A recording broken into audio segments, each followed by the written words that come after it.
Hello everyone, welcome to the second episode of the happy talkers. तो जैसा कि आपने टाइटल में देख लिया होगा, आज का हमारा टॉपिक है ऑल अबाउट कर्म। कर्म क्या है और वो कैसे हमारी रोज़मर्रा की ज़िंदगी में इम्पैक्ट करता है, वो हम आज उस टॉपिक पे बात करेंगे। तो चलिए इस पॉडकास्ट को शुरू करते हैं। एंड महिमा, मैं सबसे पहले आपसे जानना चाहूँगा कि सब लोग बात करते हैं कर्म के बारे में, कर्म एक्चुअली है क्या? तो देखिए, कर्म को हम यूनिवर्सल लॉ से समझने की कोशिश करते हैं। जो कर्म है उसका एक सिंपल मीनिंग है एक्शन। हर वो एक्शन जो आप इस यूनिवर्स में कर रहे हो, उसके पीछे का इंटेंशन, और जो भी आप कर्म करते हो उसकी एक वाइब्रेशन क्रिएट होती है इस पूरे यूनिवर्स में। अब वो कर्म आप जैसा भी कर रहे हो, एक एनर्जेटिक फील्ड जो है आपके इर्द गिर्द वो क्रिएट हो जाती है। तो जब भी आप कोई कर्म करते हो, उसका एक ऑपोजिट रिएक्शन, जैसे कि हम बोलते हैं कि every action has an opposite reaction, तो सेम वे अगर आप उस चीज़ को समझने की कोशिश करो, तो जो भी कर्म आप कर रहे हो उसका फल ज़रूर आपके पास घूम के कभी ना कभी आता ही है। ये यूनिवर्स का एक, आप कॉन्सेप्ट कह लो या एक लॉ कह लो, कि ये चीज़ जो है, अगर आप कोई कर्म कर रहे हो, ऐसा नहीं है कि आपने वो कर्म किया और उसका कुछ आगे इफ़ेक्ट होगा नहीं, राइट। उसका इफ़ेक्ट अभी, कल, परसों या मे बी आपको और जन्म लेने पड़े उसका जो फल है वो भोगने के लिए। तो इसीलिए जो एक कर्म है वो आपका एक्शन है, बट उसके पीछे का क्या इंटेंशन है, क्या बिहेवियर है, आप वो कर्म करते हुए क्या वर्ड्स बोल रहे हो, ये भी बहुत मैटर करता है। तो एक बेसिक कॉन्सेप्ट जो है, कर्म इज एन एक्शन। सो आयुष, मैं आपसे अब ये जानना चाहूँगी कि कर्म कितने प्रकार के होते हैं और वो हमारे जीवन को कैसे इम्पैक्ट करते हैं। तो ये थोड़ा सा आप हमारे दर्शकों को बताइए कि कितने प्रकार के कर्म हैं। जी बिल्कुल। तो कर्म 3 प्रकार के होते हैं। पहला है संचित कर्म, दूसरा है प्रारब्ध कर्म और तीसरा है क्रियमाण कर्म। हम तीनों कर्मों को समझने की कोशिश करते हैं। पहला है संचित कर्म, जो कि आपने एक्यूमुलेट किया हुआ है। आप इस दुनिया में आए हैं, इंसान के रूप में आपने जन्म लिया है। ये जन्म आपका पहला नहीं है, आप इससे पहले काफ़ी सारे जन्म ले चुके हैं। तो आपने ऑब्वियसली बहुत सारे जन्म लिए हैं, तो बहुत सारे कर्म किए होंगे, तो आपने वो सब कुछ एक्यूमुलेट कर रखा है। तो संचित मतलब आपने जो एक्यूमुलेट किया हुआ है, तो जो भी आपने कर्म पहले किए थे वो कहीं ना कहीं एक्यूमुलेट हो गया आपका। बेसिकली आप इसको ऐसे समझ सकते हैं कि आपका सेविंग्स अकाउंट है ये, कि आपने, आपके जो कर्मा अकाउंट है उसमें बहुत सारे कर्म हैं। दूसरा कर्म है प्रारब्ध कर्म। तो संचित कर्म में से जो कर्म आपके पक जाते हैं, उसके अकॉर्डिंग आपको जन्म मिलता है, जो कि प्रारब्ध कर्म है। तो जैसे आप समझने की कोशिश करें कि आपके पास 100 संचित कर्म थे, उसमें से 10 कर्म आपके पक गए हैं, अब आप तैयार हैं अगला जन्म लेने के लिए।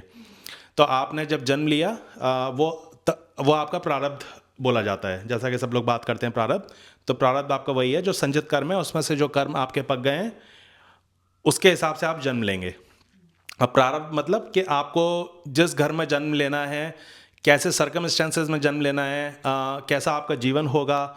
आप एक अमीर घर में पैदा होंगे या आप एक गरीब घर में पैदा होंगे, तो जो भी आपके लाइफ के सर्कमस्टेंसेस हैं, आपकी बॉडी कैसी होगी, आपको कैसी अपॉर्चुनिटीज़ मिलेंगी, आपके जीवन में क्या होगा, वो सब प्रारब्ध है आपका। तो प्रारब्ध कर्म उन्हें कहा जाता है।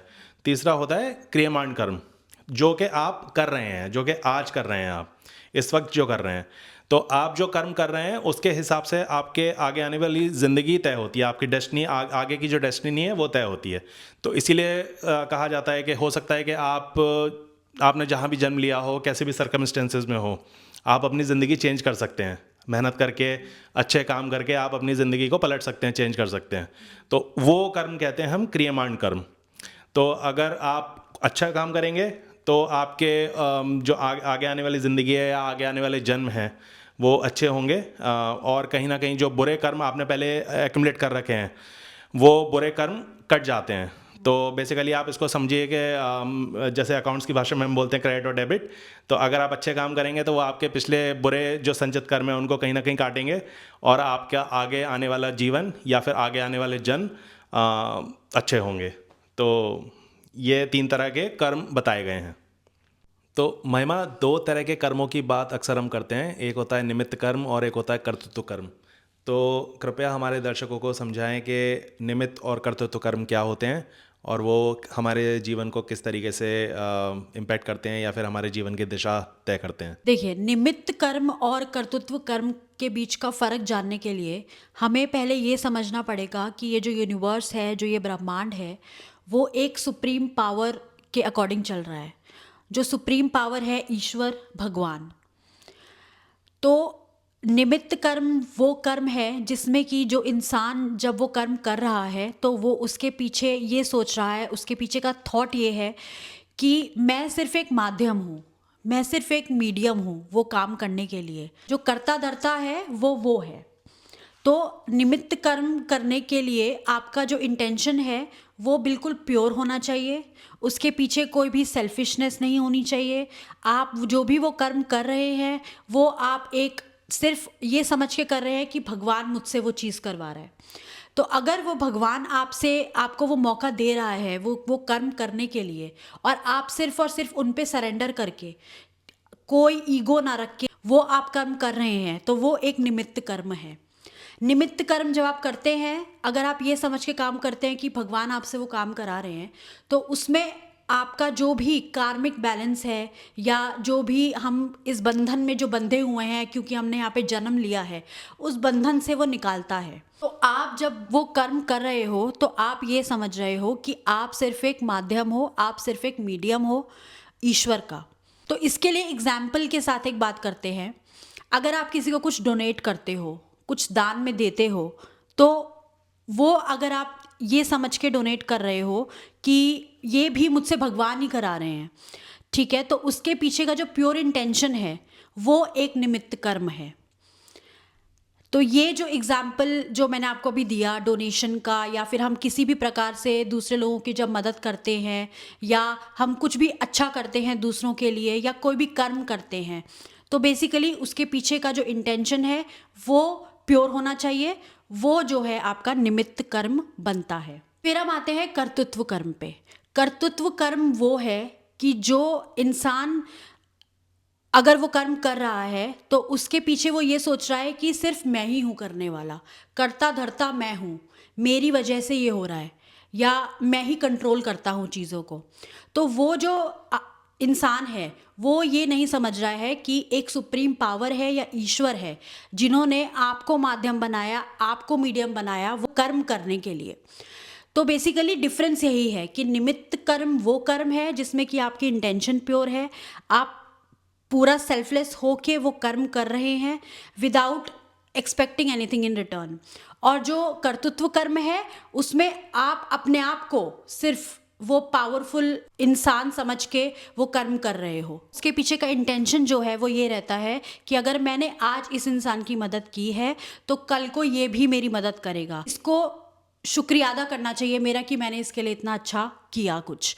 तो डिफरेंस यही है कि उसमें आप बिल्कुल सेल्फलेस होके प्योर इंटेंशन के साथ काम कर रहे हो, और जो कर्तृत्व कर्म है उसके अंदर आपकी जो इंटेंशंस है वो प्योर नहीं है और आप अपने आप को भगवान से ऊपर दर्जा दे रहे हो। तो बेसिक डिफरेंस दोनों के बीच में ये है। तो आयुष, अब आप मुझे ये बताइए कि हम कैसे अपने बुरे कर्मों को काट सकते हैं या कम कर सकते हैं। जी बिल्कुल, आप कर सकते हैं। उसके लिए आपको करने होंगे निमित्त कर्म। जैसा कि आपका जीवन चल रहा है, वो प्रारब्ध के हिसाब से आपको जीवन मिलता है, तो आप अपने प्रारब्ध से पूरी तरीके से तो भाग नहीं सकते। जो सिचुएशन आपकी ज़िंदगी में है या अगर कोई चैलेंजेस हैं आपको प्रारब्ध के अनुसार वो मिले हैं, तो आप ऐसा तो नहीं है कि प्रारब्ध को कम्प्लीटली एस्केप कर दें। बट अगर आप कोई भी काम अपने आप को निमित्त मात्र मान के करते हैं, कि जहाँ पे आप ये कहीं ना कहीं मानते हैं कि मैं सिर्फ एक माध्यम हूँ, जैसा कि आप बता रही थी, तो कहीं ना कहीं आपको बल मिलता है कि आपकी अगर ज़िंदगी में कोई चैलेंजेस हैं या चैलेंजिंग सिचुएशंस हैं तो आप उनसे ग्रेसफुली लड़ सकें। तो निमित्त कर्म अगर आप ज़्यादा से ज़्यादा करेंगे तो कहीं ना कहीं आपको वो बल मिलता है कि अगर आपकी ज़िंदगी में कोई चैलेंजेस हैं या फिर कुछ भी आप प्रॉब्लम फेस कर रहे हैं, तो आप कहीं ना कहीं उसको एक अपॉर्चुनिटी में क्रिएट कर सकते हैं जो कि आपको जीवन में ग्रोथ दे सकती है। तो महिमा, एक इंसान अपनी रोज़मर्रा की ज़िंदगी में कैसे नियमित कर्म करने की एक आदत को डाल सकता है या उसको अपनी ज़िंदगी का हिस्सा बना सकता है? तो जैसा कि भगवत गीता में श्री कृष्ण कहते हैं कि तू सिर्फ कर्म कर और फल की चिंता मत कर। तो ये जो कॉन्सेप्ट है हमें दिमाग में रख के चलना होगा कि जब भी आप कुछ कर्म कर रहे हैं तो उसके पीछे का उसका जो भी फल है वो एक्सपेक्ट ना करते हुए आप वो कर्म करिए। ठीक है, तो ऐसे ये एक बेसिक चीज़ है जो हमें फॉलो करनी पड़ेगी।